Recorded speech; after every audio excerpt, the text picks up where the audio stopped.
இது மகிமை நேரம். கர்த்தரும் இரட்சகருமாய் இருக்கிற இயேசு கிறிஸ்துவின் ஈடு இணையற்ற இன்ப நாமத்தினாலே மகிமை டிவி நேயர்களை அன்புடன் வாழ்த்துகிறேன்.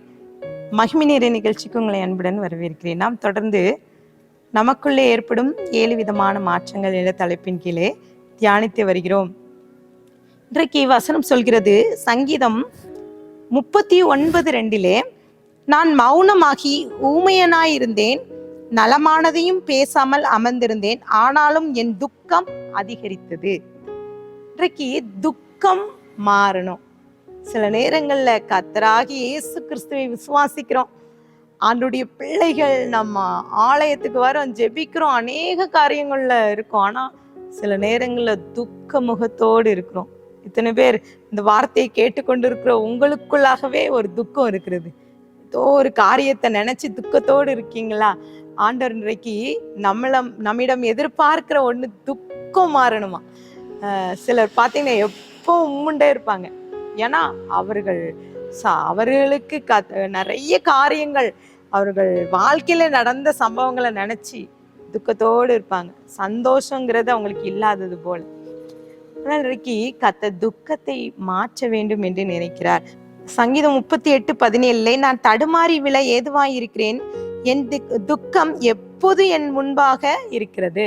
சிலர் பார்த்தீங்கன்னா என்னதான் சூழ்நிலைகள் மாறினாலும், என்னதான் பிரச்சனை மாறினாலும் சில காரியங்களை மனசுல வைத்து அப்படியே இருப்பாங்க. அப்படி இல்லை பிரியமானவர்களே, இன்றைக்கு நமக்குள்ளே இந்த துக்கம் மாறணும். இந்த ஆகாசூர் ராஜா வஸ்தி அந்த குடும்பம், எஸ்தர் சரித்திர புத்தகத்திலே நீங்க பார்த்தீங்கன்னா எல்லாம் ஆமானை அழித்த பின்பதாக ஒரு நடந்த ஒரு நல்ல ஒரு சம்பவம் அங்க குறிப்பிடப்பட்டிருக்கு. எஸ்தர் 8:3 எஸ்தர் ராஜ சமூகத்தில் பேசி அவன் பாதங்களில் விழுந்து அழுது ஆகாகியனான ஆமானின் தீவினையும் அவன் யூதருக்கு விரோதமாய் யோசித்த யோசனைகளும் பரிகசிக்க அவனிடத்தில் விண்ணப்பம் பண்ணினான். சொல்றா, அழுறான். ராஜா சமூகத்துல விழுந்து அழுது இந்த யூதருக்கு விரோதமாக கொண்டு வந்த சட்டம் மாறணும்னு சொல்லிட்டு அவள் அழுறா. ராஜா அவனுக்கு முன்பதாக செங்கோலை நீட்டி அவனுக்கு தயவு பாராட்டுறார். நீ என்ன விண்ணப்பம் சொல்றிய அதை நான் கேட்கிறேன் என்று சொல்லி அங்க ராஜ சமூகத்துல சொல்றா, ராஜாவுக்கு சித்தமானா இப்படி குறிப்பிடப்பட்டிருக்கிற இந்த சட்டத்தை மாத்தணும், அது செல்லாம போகணும் அப்படி சொல்லி நான் சொல்றதுக்கு சரியா என்பதை நீங்க அறிந்து கொள்ளுங்கன்னு சொல்லிட்டு பேசுகிறாள். அவள் துக்கம் என்னதான் நடந்தாலும், ஆமான் அழிந்தாலும் அவன் அவளுக்குள்ள யூதர்கள் அழிக்கிற அந்த சட்டத்தை மாற்றணுங்கிற எண்ணம் அவனுக்குள்ளே இருந்து கொண்டே இருந்தது. ஆனால் ராஜா பேசுகிற மோர்தேக்காயும் எஸ்தரை பார்த்து, ஆமானுடைய வீட்டை உங்களுக்கு கொடுத்தேன், இப்போது ஆமானை அழித்து விட்டேன், நீங்க ஒரே ஒரு காரியம் நீங்க செய்யுங்க, ராஜ சமூகத்துல நீங்க நின்னு என்ன கேட்டாலும் நான் தாரேன், நீங்களே எழுதுங்க. அந்த யூதர்களுக்கு விரோதமா எழுதின அவங்க எழுதி என்னுடைய மோதிரத்தை முத்திரையாக அங்க பதிந்து கொள்ளுங்கன்னு சொல்லி அவங்க சொல்ற, ராஜாவுடைய கட்டளைக்கு யாரும் தடை பண்ண முடியாது. ராஜாவுடைய மோதிரத்தினால முத்திரை போட்ட எந்த ஒரு சட்டத்தையும் மீறி யாராலையும் பிரவேசிக்க முடிவதில்லை. ராஜா கட்டளையை பிறப்பிக்கிறார். எல்லாத்துக்கும் தீவிரமாக அனுப்பும்படி, அந்த யூதருக்கு விரோதமாக எழுமின சட்டத்தை அழிக்கும்படியாக இந்த ராஜா புதிய சட்டத்தை ஏற்படுத்துகிறார். பாருங்க, அந்த மோர்தேக்காய் இப்போது எப்படி இருக்கிறார் பாருங்க.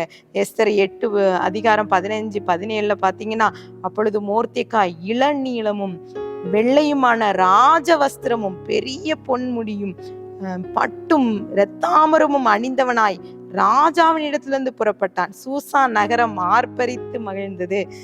இவ்விதமாய் யூதர்கள் வெளிச்சமும் மகிழ்ச்சியும் களிப்பும் கனமும் உண்டாயிற்று. ராஜாவின் வார்த்தையும் அவனுடைய கட்டளையும் போய் சேர்ந்த எல்லா நாடுகளிலும் எல்லா பட்டணங்களிலும் யூதர்களுக்கு அது மகிழ்ச்சியும் களிப்பும் விருந்து உண்டு கொண்டாடும் நல்ல நாளுமாய் மாறினது. மிகுந்த சந்தோஷம் வந்தது. இன்றைக்கு அநேக நேரங்கள் நம்ம துக்கத்தோடு இருக்கோம். கர்த்தர் நம்மை துக்கத்தை மாற்ற வல்லவராய் இருக்கிறார். பாருங்க, வருஷம் வருஷம் அந்த யூதர்களை அழித்த அந்த நாட்களை அவர்கள் எப்படிலாம் கொண்டாடுறா பாருங்க.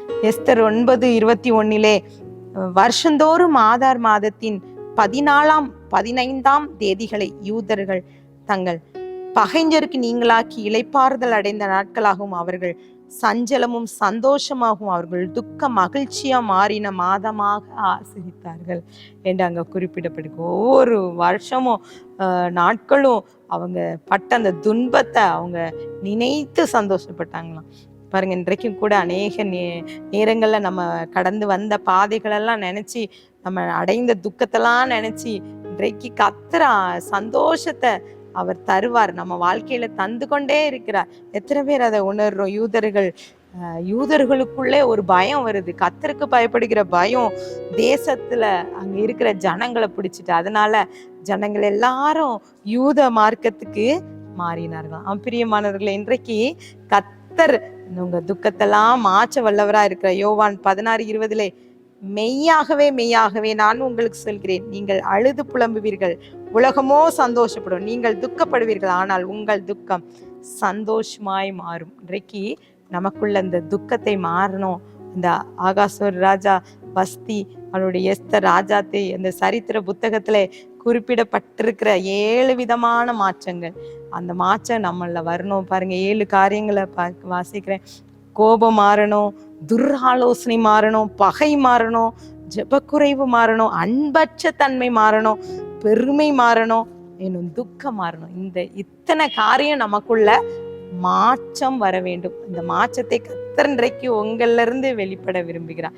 ஆண்டவர்ட்ட இன்றைக்கு ஒப்பு கொடுத்து ஜெபிக்கலாமா? ஆண்டவரே, என்னுடைய துக்கத்தை மாத்துங்க, இந்த 7 விதமான காரியம் என்கிட்ட ஏதாவது இருந்தா அதை மாற்றுங்கன்னு சொல்லிட்டு ஆண்டவர்ட்ட ஒப்பு கொடுத்து ஜெபிக்கலாம். அன்பின் பிதாவே, இந்த வேலையிலே எங்களை ஒப்படைத்து ஜெபிக்கிறோம். அந்த நாளிலே எங்களுக்குள்ளே ஒரு மாற்றத்தை தாங்க. நாங்க மாற்றம் அநேகருக்குள்ள நாங்க அவங்க மாறணும், இவர்கள் மாறணும் என்று சொல்லி சில நேரங்கள்ல நாங்க ஜெபித்திருக்கோம். இன்றைக்கு கூட எங்களுக்குள்ள ஒரு மாற்றத்தை தாங்க. நாங்க உமக்கு சாட்சியாக வாழ, உமக்காக ஜீவிக்க, உம்முடைய நாமத்தை மகிமைப்படுத்துகிற பிள்ளைகளாக வாழ நீங்க கிருபை தாங்க. துதிக்கான மகிமையெல்லாம் உமக்கே ஏறெடுக்கிறோம். மீட்பர் மூலம் கேட்கிற பிதாவே, ஆமென்.